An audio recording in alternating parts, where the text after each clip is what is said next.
देखो, अगर आपने कोई सॉल्ट ले लिया, सॉल्ट क्या होता है उसमें एक, मतलब एसिड और बेस के रिएक्शन से जो चीज़ बनती है उसको हम सॉल्ट कहते हैं।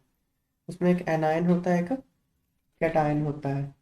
तो उसमें जो एनायन होता है वो एसिड से आता है, कैटायन जो है वो बेस से आता है। ठीक है। तो अब सॉल्ट को अगर मैंने पानी में डाल दिया तो उस पानी का जो पीएच होगा वो कितना होगा, सोल्यूशन का कितना होगा, क्या लगता है? करता है एसिडिक सॉल्ट डिपेंड का। करता है कि सॉल्ट कौन सा है। नॉर्मली हमको लगता है, नॉर्मली मोस्टली स्टूडेंट्स को लगता है कि उसकी पीएच 7 होगी। ऐसा हर सॉल्ट के केस में नहीं होता। ठीक है। तो सॉल्ट जो होते हैं वो 3 तरह के हो सकते हैं, इनफैक्ट 4 तरह के हो सकते हैं। स्ट्रॉन्ग एसिड, स्ट्रॉन्ग बेस का salt, strong acid, weak base का salt, weak acid, strong base का salt, weak acid, weak base का। ये 4 तरह के सॉल्ट हो सकते हैं। इनके एग्जांपल देखते हैं, जैसे NaCl, KCl। ये कहाँ से आए? NaOH से आया। NaH ये कैसे बना ये सॉल्ट? NaCl कैसे बना? NaOH HCl NaOH plus HCl HCl से बना है। ये स्ट्रॉन्ग बेस है, स्ट्रॉन्ग एसिड है। KCl कैसे बना? KOH KOH plus, HCl। ये स्ट्रॉन्ग बेस है, स्ट्रॉन्ग एसिड है। तो स्ट्रॉन्ग एसिड और स्ट्रॉन्ग बेस से जो सॉल्ट बनता है उसको हम ये सॉल्ट कहते हैं। इसकी पीएच 7 होगी। इसको अगर पानी में डालोगे तो पीएच आएगी 7। फिर स्ट्रॉन्ग एसिड लो, बेस वीक ले लो, जैसे HCl ले लिया। HCl तो स्ट्रॉन्ग एसिड है। बेस वीक ले लो, अमोनियम क्लोराइड, अमोनियम हाइड्रोक्साइड ले लो। इनको रिएक्ट करा दिया, क्या बन जाएगा? Ammonium chloride plus water. अब ये जो सॉल्ट है ये स्ट्रॉन्ग एसिड और वीक बेस का सॉल्ट है। तो इसकी जो पीएच है वो लेस देन 7 होगी। ठीक है। फिर वीक एसिड और स्ट्रॉन्ग बेस। वीक एसिड जैसे मान लो आप एस्टिक एसिड ले लो, कोई भी ऑर्गेनिक एसिड, एस्टिक एसिड, इसको स्ट्रॉन्ग बेस के साथ रिएक्ट करा NaOH के साथ, तो क्या बन जाएगा? CH3COONA plus water. तो ये क्या है? वीक, ये है वीक एसिड और स्ट्रॉन्ग बेस का सॉल्ट। तो ये क्या होगा? बेसिक होगा नेचर में। इसको पानी में डालोगे तो ये, इसकी पीएच 7 से ज्यादा होगी, तो इसकी pH more than 7। Week acid weak base, CH3COH एक वीक एसिड है, अमोनियम हाइड्रोक्साइड एक वीक बेस है। तो इससे जो सॉल्ट बनेगा CH3COONH4 प्लस वाटर। इसकी पीएच 7 से ज्यादा भी हो सकती है, इसकी तो खैर फिक्स ही होगी। मतलब इस तरह के सॉल्ट की पीएच जो है वो 7 से ज्यादा भी हो सकती है और 7 से कम भी हो सकती है। डिपेंड करता है कि एसिड की एसिडिक स्ट्रेंथ और बेस की बेसिक स्ट्रेंथ का क्या है। अगर एसिड ज्यादा स्ट्रांग होगा बेस से तो वो एसिडिक हो जाएगा सॉल्ट। इस तरह से डिपेंड करता है। अब इनका फॉर्मूला भी होता है।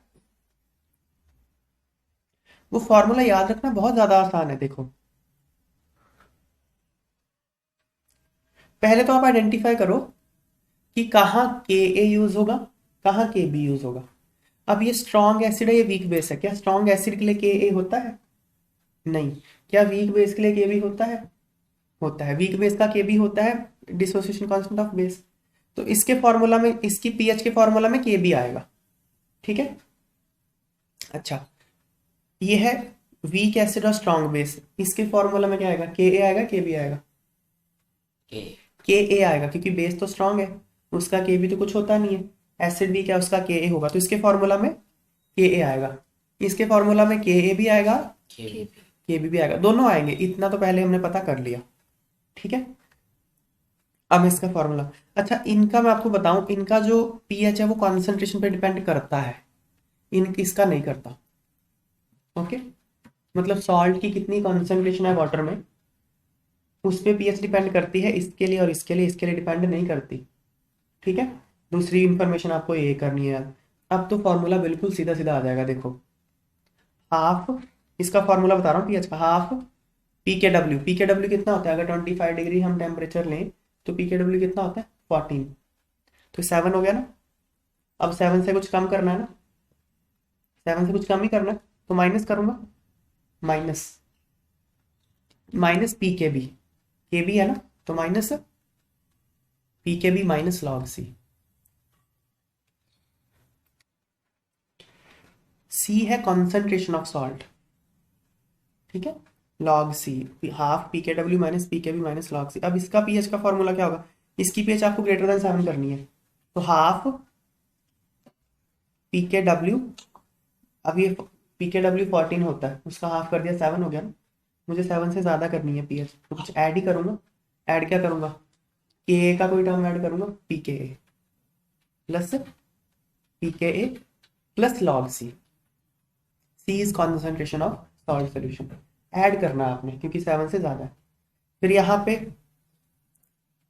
पे सी तो आना ही नहीं है, हाफ पी के डब्ल्यू प्लस पी के ए माइनस पी के बी, ये फॉर्मूला है। यहाँ देखो प्लस पी के था तो प्लस पी के, यहाँ माइनस पी के बी था तो यहाँ माइनस पी के बी होगा, ठीक है। ये तीनों के फॉर्मूला है पीएच के फॉर्मूला, ये आपको याद होने चाहिए सारे। चलो, arrange the following in increasing order of pH. ये देखो सारे सॉल्ट्स हैं, potassium nitrate, sodium acetate, ammonium chloride, ये अमोनियम बेंजोएट है, तो ये सॉल्ट्स हैं सारे। इनको बढ़ते हुए क्रम में लगाना है, तो सबसे कम किसकी पीएच होगी, जो पहले आप ये देख लो, ये किसका सॉल्ट है, ये स्ट्रॉन्ग एसिड स्ट्रॉन्ग बेस ना, पोटाशियम हाइड्रोक्साइड और नाइट्रिक एसिड का सॉल्ट है, स्ट्रॉन्ग एसिड स्ट्रॉन्ग बेस, ये तो पीएच 7 होगी इसकी, स्ट्रॉन्ग एसिड स्ट्रॉन्ग बेस। ये क्या है, स्ट्रॉन्ग बेस, बेस तो स्ट्रॉन्ग है, एसिड वीक है, तो इसकी पीएच क्या होगी, मोर देन 7, नहीं, ये कौन है, strong acid weak base, acidic salt है, इसकी पीएच लेस देन 7 होगी। ये कौन है, ये वीक एसिड और वीक बेस है, ये दोनों वीक है। अब इसके लिए डिसाइड करना मुश्किल होता है, 7 से ज़्यादा भी हो सकती है। अब ये करना पड़ेगा फाइंड, ये वैल्यू दी हुई है, नहीं दी हुई, तो ये हमको करना पड़ेगा। इसकी पीएच एसिडिक भी हो सकता था, बेसिक भी हो सकता था, तो ये मैंने यहाँ पे करके दिखाया हुआ है। वीक एसिड और वीक बेस का पीएच का फॉर्मूला ये होता है। अब पीके और पीकेबी की वैल्यू ये होती है, बेंजोइक एसिड का पीके इतना होता है और अमोनियम हाइड्रोक्साइड का पीकेबी इतना होता है। ये वैल्यू पुट करेंगे तो आ गया 6.725, ये आएगा। तो अब क्या हो जाएगा, ये स्लाइटली एसिडिक है, तो सबसे ज़्यादा एसिडिक कौन हो गया, ये सबसे ज़्यादा एसिडिक तो ये हो गया ना, स्ट्रॉन्ग एसिड का सॉल्ट है, स्ट्रॉन्ग एसिड वीक बेस का, तो सबसे कम पीएच इसकी होगी। उसके बाद इसकी, ये दोनों एसिडिक हो गए ना, ये दोनों तो एसिडिक हो गए, उसमें से भी ये स्ट्रॉन्ग एसिड आता है इसमें, तो ये सबसे कम होगा पीएच। उसके बाद ज़्यादा इसका, ये तो न्यूट्रल है, ये बेसिक हो गया, तो ये इंक्रीजिंग ऑर्डर ऑफ पीएच है।